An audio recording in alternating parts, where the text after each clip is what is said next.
Allez.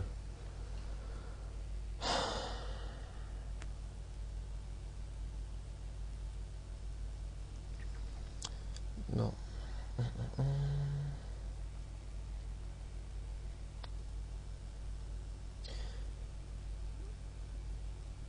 Bon, me revoilà. Alors, donc là, j'ai allumé le deuxième ordi. Je me suis connecté sous un autre compte. Donc là, c'est comme si on était deux personnes qui travaillent sur le même fichier. Le fichier en question, bah, c'est celui que j'avais partagé avant.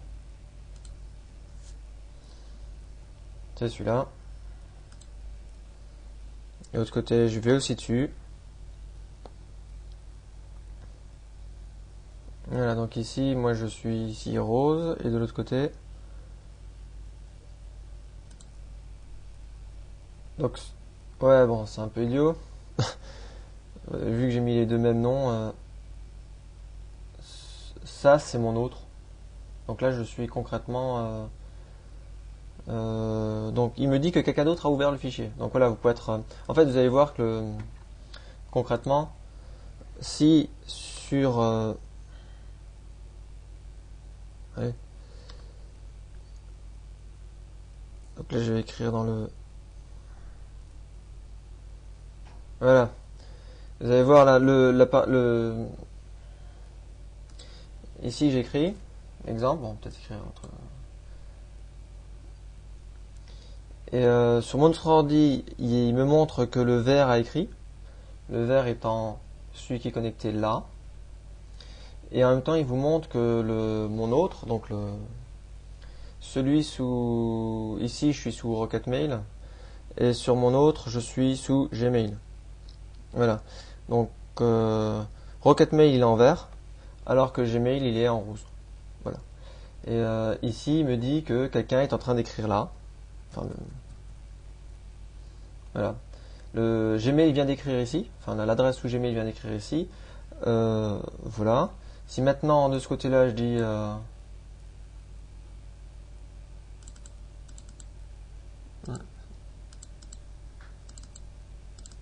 voilà. Je vais sélectionner. On va le mettre en... Ouais, non, c'est l'écriture, ça. Voilà. J'ai changé la couleur. Sur l'autre ordi, la personne verra que le vert, donc Rocketmail, a changé. Voilà. Donc concrètement, on peut très bien s'écraser les choses, plus ou moins.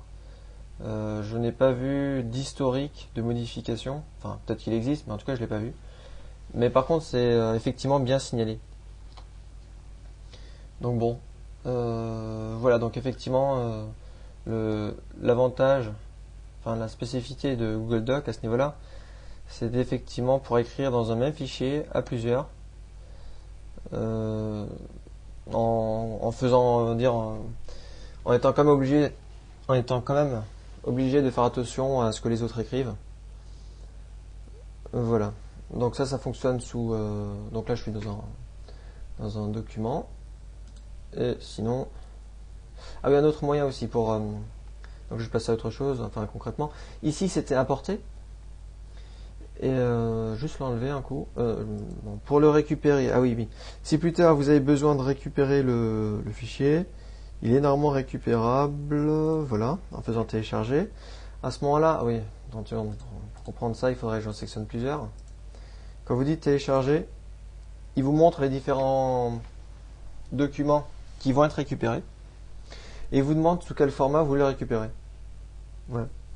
Ce qui est assez pratique. On n'a pas toujours Word, donc voilà. Au mieux, ça sera celui-là. Ça, c'est si vous voulez vraiment que faire, enfin, si vous voulez seulement l'imprimer. Ça, c'est si vous n'avez pas.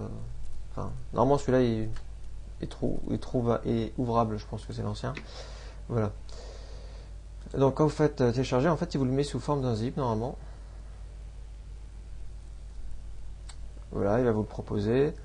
Donc, on va le mettre sur.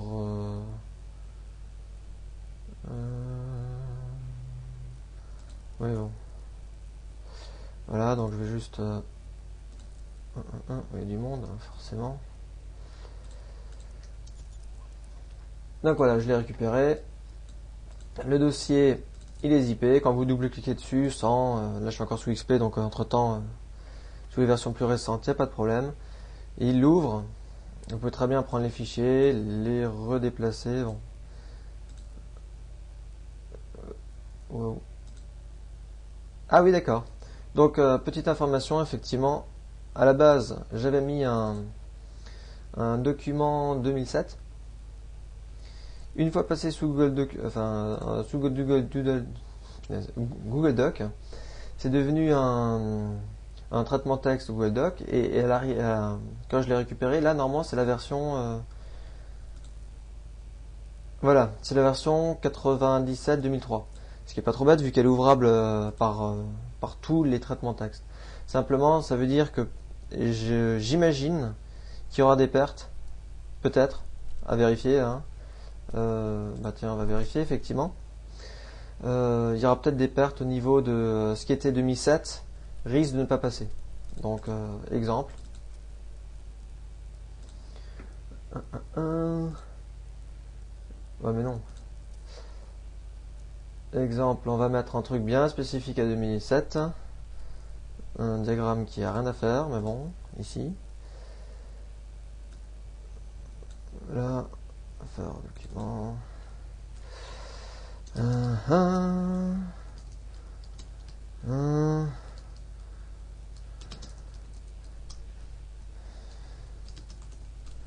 Bon. Par exemple, donc voilà. Il va disparaître lui. Voilà. Donc exemple de graphique rapidement fabriqué. Normalement, lui, il aura sûrement du mal à passer, donc on va le vérifier. Donc je vais juste enregistrer. On va sortir de ça.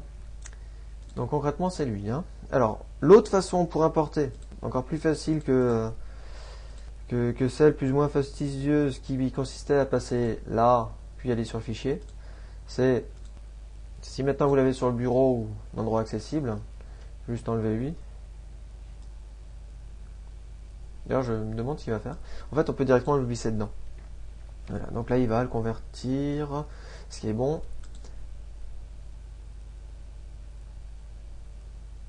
Voilà, c'est fait. Par contre, il y a deux fois le même nom, ce qui est juste étonnant. Ça n'a pas l'air de le choquer. Bon, ça c'est Lulu. Ah bah voilà. Ah ben... Alors soit c'est moi. Et bah voilà. Donc tout n'est pas complètement exporté. Voilà. Ben simplement cette partie-là a disparu. Après honnêtement, si vous utilisez le Word et Excel de façon classique, vous n'aurez aucun problème. Simplement, c'est les caractéristiques en plus de 2007 et sûrement 2010 qui vont coincer. Mais bon, mais c'est vrai qu'il n'a pas prévenu. Enfin, en même temps, il a dit qu'il allait convertir, mais exemple. Au pire, créer directement les fichiers dessus. Comme ça, il n'y aura pas de problème.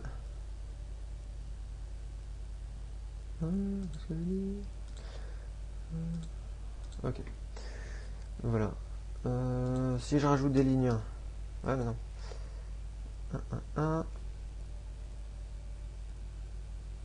Ah oui, intéressant. Si je descends avec le clavier. Ouais. Donc il me crée pas des lignes comme